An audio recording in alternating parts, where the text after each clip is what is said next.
Tales from the End of the World Original Audio Stories presents Jimmy's Story. Jay sat in her office staring unblinkingly at the threadboard. What good was being an intrepid reporter if she couldn't crack this case? Where, who, or what was Jimmy? There he was in a black and white picture from 1884, 1920, 1950. The board was covered with stories and pictures of Jimmy. Articles and folklore of him coming to town with a circus ran by a clown by the name of Uncle Pockets. He would help lure children away from these places, never to be seen again. But how did he not age through the long years? That was the question she intended to solve. To answer. She was bound for flight to New England, a town called St. Clair's, where the latest Jimmy sightings had been reported. She was going to crack this case wide frickin' open. She could smell another Pulitzer. An age-long kidnapping ring? God only knew what became of those poor children after the Pockets Carnival got their hands on them. Excitement coursed through her as her plane landed on the tarmac of the small airport. She grabbed her rental, a small sedan.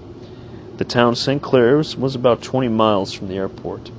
The sky was overcast with ugly gray clouds, and the small fog had descended. This would not detour. She had a mystery to solve. Jimmy, where are you? And what did those bad men make you do? How did your face not change in all those pictures? Plastic surgery, perhaps? Or just strong family genes and resemblance? Who knew? She didn't. But she was going to find out. She'd been given this case months ago, sure she would crack it like all the others that fell on her desk at the Chicago Tribune. But this case, this goddamn case, had her feeling like a hamster in a hamster wheel. So aggravating. Fuck! She shouldn't have said that. Crap! Then a boy ran out in the middle of the road in front of her. She slammed on her brakes and the car came to a screeching halt. The car veered off the road and almost hit a tree. Her breath came out in short, shaky gasps.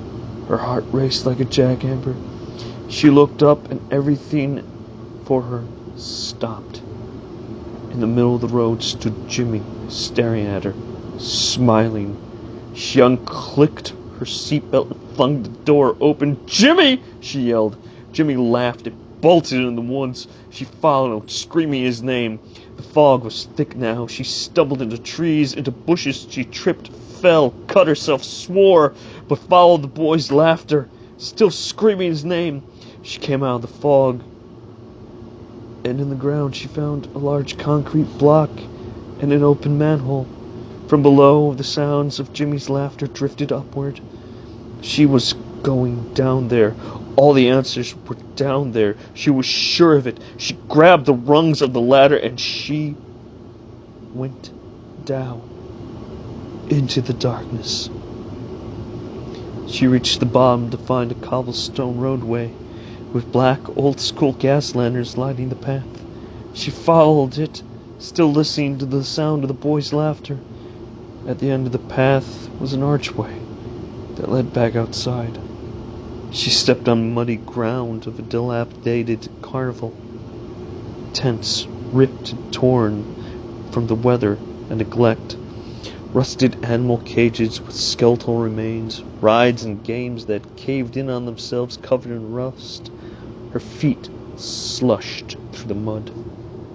Then she heard it.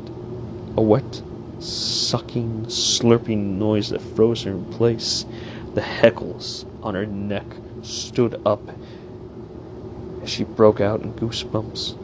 She swallowed hard and forced herself forward to the sound.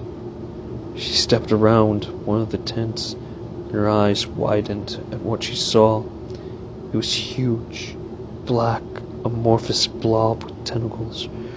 Her mind tried to make sense of what she saw. Her mind refused to. Her pants dampened as her bladder let go.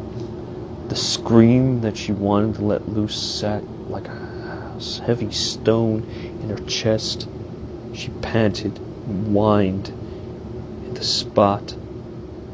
She realized the blob had Jimmy's face. Her mind screamed, "No, no, no, no, no," as it slipped away, trying to escape the sight of it. One of the tentacles slid up her leg, wrapping itself around, pulling her towards it.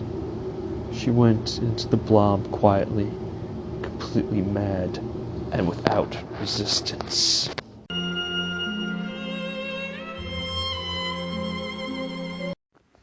Hey guys, I'd like to thank you for listening if you've made it this far into the video. I would also like to encourage you to like, subscribe to the channel, help us grow and become something more, comment and share these videos. I also encourage you to check out our other videos, and please check out all necessary social media links that we add to the description below. And cheers. This is your host.